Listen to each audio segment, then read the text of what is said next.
Chapter 5 Synchronizing Mind and Body.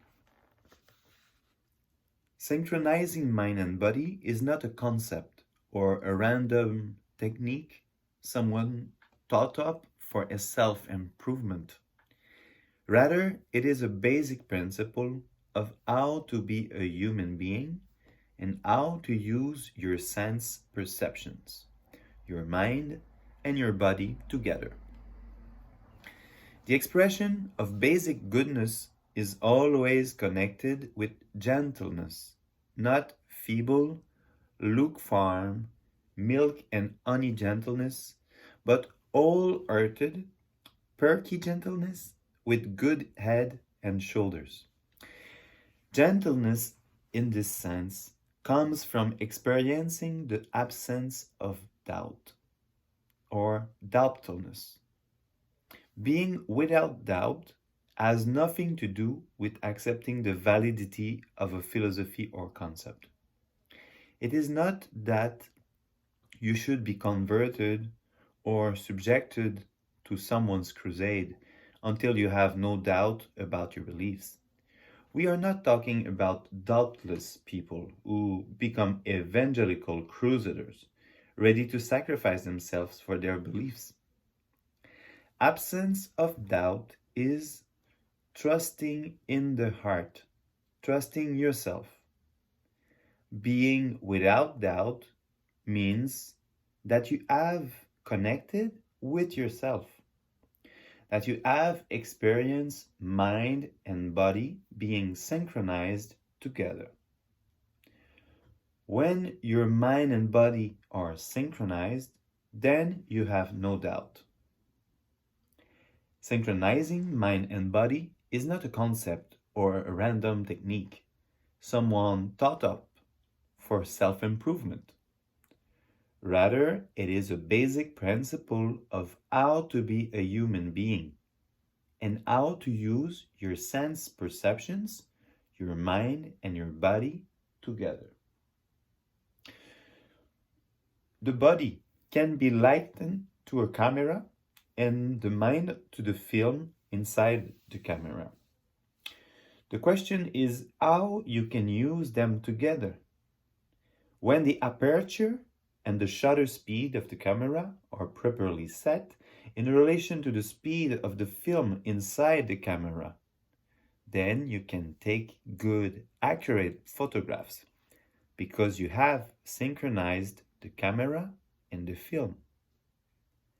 Similarly, when mind and body are properly synchronized, then you have clear perception and you have a sense of being without doubt, being without the tremors and the shaking of the short-sightedness of anxiety, which make your behavior totally inaccurate. When body and mind are not synchronized, sometimes your mind is short and your body is long, or sometimes your mind is long and your body is short. So you are uncertain about how to even pick up a glass of water. Sometimes you reach too far, and sometimes you don't reach far enough, and you can't get hold of your water glass. When mind and body are unsynchronized, then if you are doing archery, you can't hit the target. If you are doing calligraphy, you can't even dip your brush into the ink well, let alone make a brush stroke. Synchronizing mind and body is also connected with how we synchronize or connect with the world, how we work with the world to all together. This process has two stages, which we could call looking and seeing. Looking and seeing. We might also speak of listening and hearing, or touching and then feeling. But it is somewhat easier to explain this process of synchronization in terms of visual perception. Looking is your first projection. And if you have any doubt, then it might have a quality of tremor or shakiness. You begin to look, and then you feel shaky or anxious because you don't trust your vision. So sometimes you want to close your eyes. You don't want to look anymore. But the point is to look properly. See the colors: white, black, blue, yellow, red, green, purple.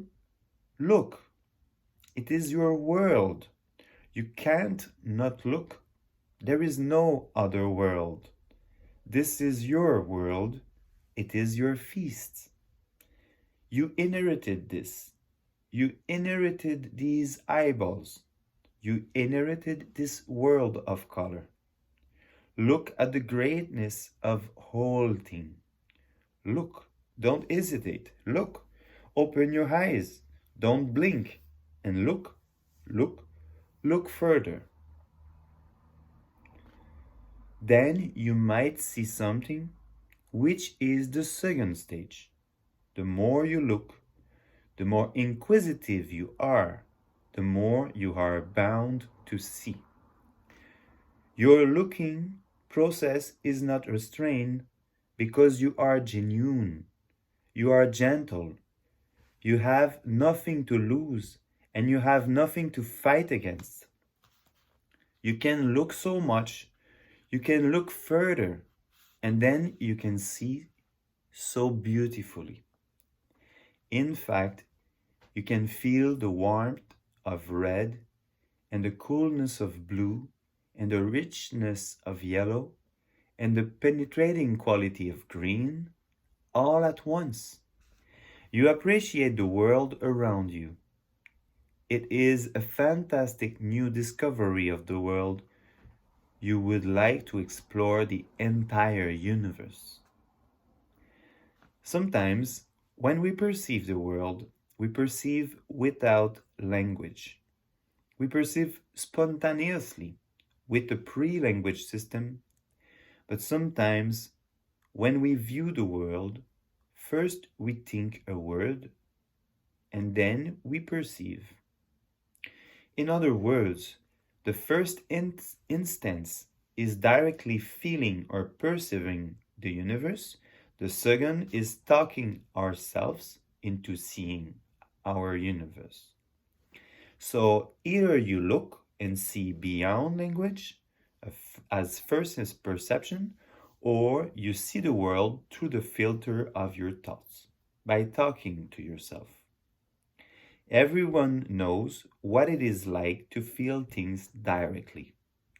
Intense emotion, passion, and aggression and jealousy don't have a language. They are too intense in the first flash.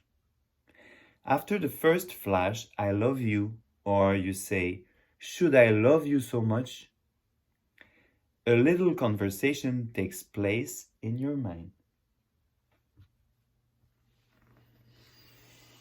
Cheers to that. Cheers. Okay.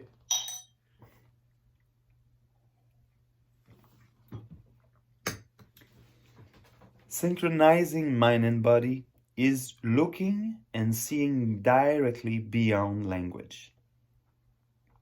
This is not because of a disrespect for language, but because your internal dialogue becomes subconscious gossip. You develop your own poetry and daydreams. You develop your own swear words, and you begin to have conversations between you and yourself, and your lover and your teacher, all in your mind. On the other hand, when you feel that you can afford to relax and perceive the world directly, then your vision can expand. You can see on the spot with wakefulness. Your eyes begin to open wider and wider.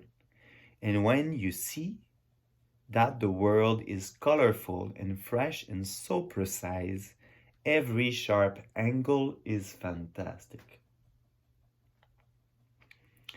In that way, synchronizing mind and body is also connected with developing fearlessness.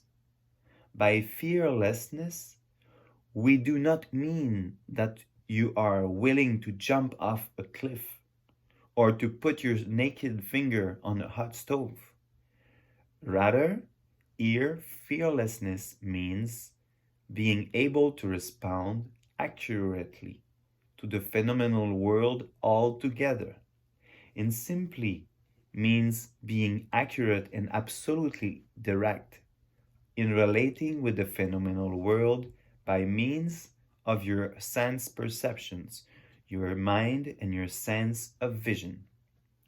That fearless vision reflects on you as well. It affects how you see yourself. If you look at yourself in the mirror, at your hair, your teeth, your mustache, your coat, your shirt, your tie, your dress, your pearls, your earrings, you see that they all belong there and that you belong there as you are. You begin to realize that you have a perfect right to be in this universe, to be this way. And you see that there is a basic hospitality that this world provides to you. You have looked and you have seen, and you don't have to apologize for being born on this earth. The discovery in the first glimpse of what is called the Great Eastern Sun.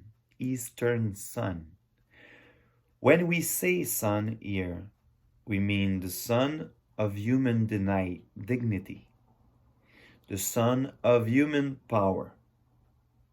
The Great Eastern Sun is a rising sun rather than a setting sun. So it represents the dawning or awakening of human dignity, the rising of human warriorship. Synchronizing mind and body brings the dawn of the Great Eastern Sun. So that was chapter 5 of Shambhala, the sacred path of the warrior. Chapter 6 will be the dawn of the Great Eastern Sun. The way of the Great Eastern Sun is based on seeing that there is a natural source of radiance and brilliance in this world, which is the innate wakefulness of human beings. Next chapter. Have a good night.